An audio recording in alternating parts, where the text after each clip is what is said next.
ce jour-là, Baye Massamba avait décidé de nous raconter l'histoire d'un village où les hommes étaient malheureux. Les hommes pleuraient tout le temps. Pourquoi?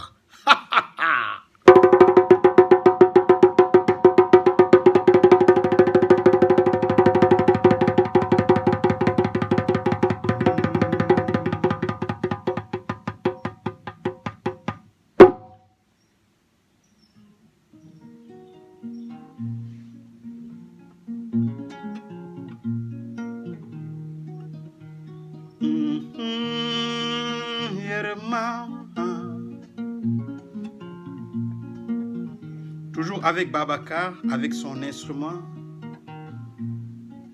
Baye Massamba nous a raconté l'histoire de ce village où les gens pleuraient tout le temps parce qu'ils étaient malheureux. Pourquoi?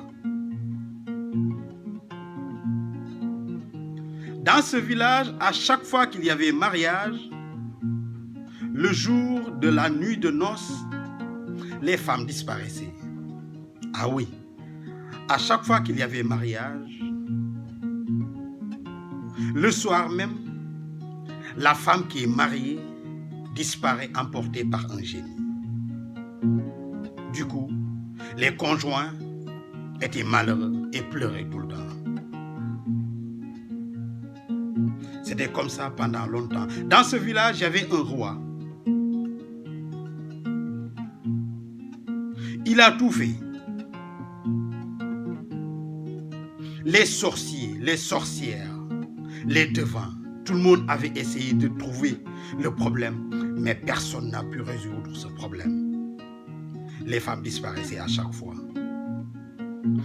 À la fin, personne ne voulait plus marier sa fille au risque de la perdre. Dans ce village, le roi avait une très belle fille. Lui, en premier, il avait décidé de ne plus marier sa fille. Ah non, pour ne pas la perdre.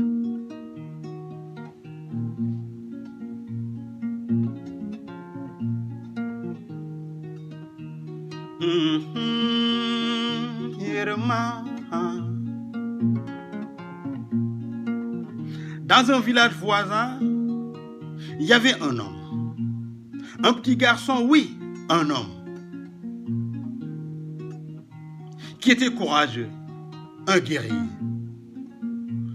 On disait de lui en wolof, Luko bëtam may, fido du ko xagn. Tout ce qu'il voit par ses yeux, son courage ne lui empêchera pas de l'avoir. Il était vraiment courageux. Ce jeune homme s'appelait Madoki. Madoki était très courageux et il a eu vent de ce qui se passe dans un village voisin. Les hommes étaient malheureux et il s'est donné comme mission d'aller aider ces hommes-là. Il part pendant longtemps et il arriva à ce village. Il est parti voir le roi et lui a demandé de lui donner sa fille comme femme. Le roi a refusé de suite pour lui dire « Mais tu es fou ou quoi? Tout le monde te connaît. Tout le monde sait que tu es vraiment courageux. Mais quand même, à ce point, je ne vais pas risquer de perdre ma fille. »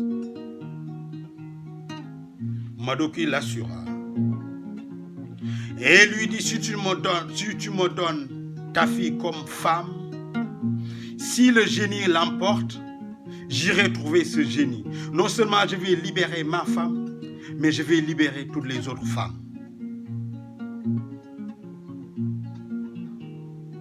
Le roi lui dit, je sais que tu es courageux, je sais que tu es fort, mais tu me connais très bien, j'ai une armée et j'ai des hommes qui sont aussi forts que toi. Si tu ne tiens pas tes promesses, je serai à tes trousses. Finalement, le roi accepta de lui donner sa fille comme femme.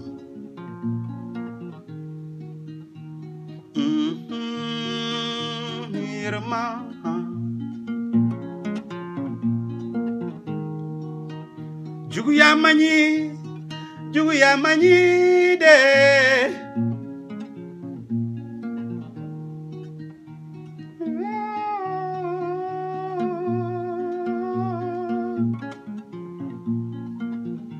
Ils se sont mariés, Madoki et la princesse, qui était très belle. Ils ont fait la fête pendant toute une semaine. À la fin des festivités, ils ont rejoint la case des mariés pour leur première nuit de noces.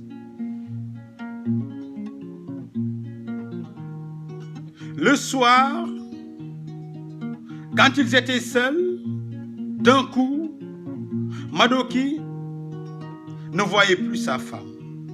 Il a mis la lumière, disparu, emporté par le génie. Il sort et part prévenir le roi.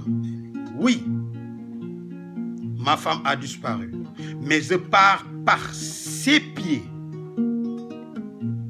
Je pars de suite pour aller chercher ma femme, mais aussi libérer les autres femmes. Avant de partir, Madoki est parti voir un devin du nom de Mamboy. Mamboy savait consulter les coris. Il savait tout. Madoki est parti voir Mamboy sur une natte.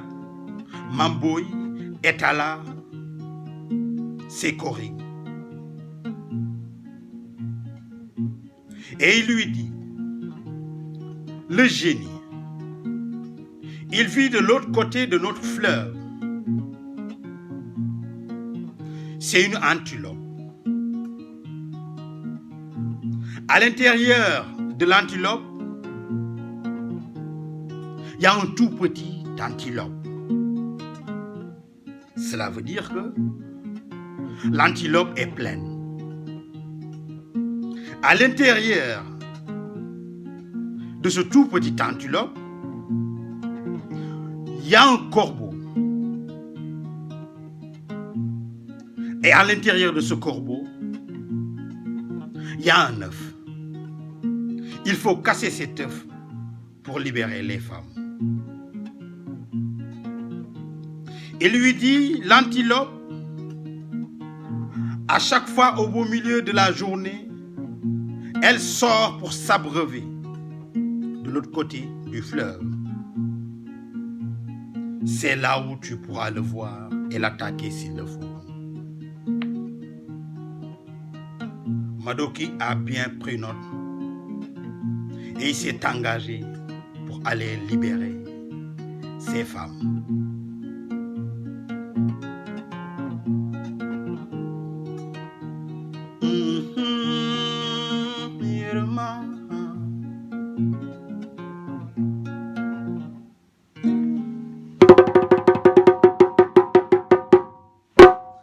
Voilà les amis, la première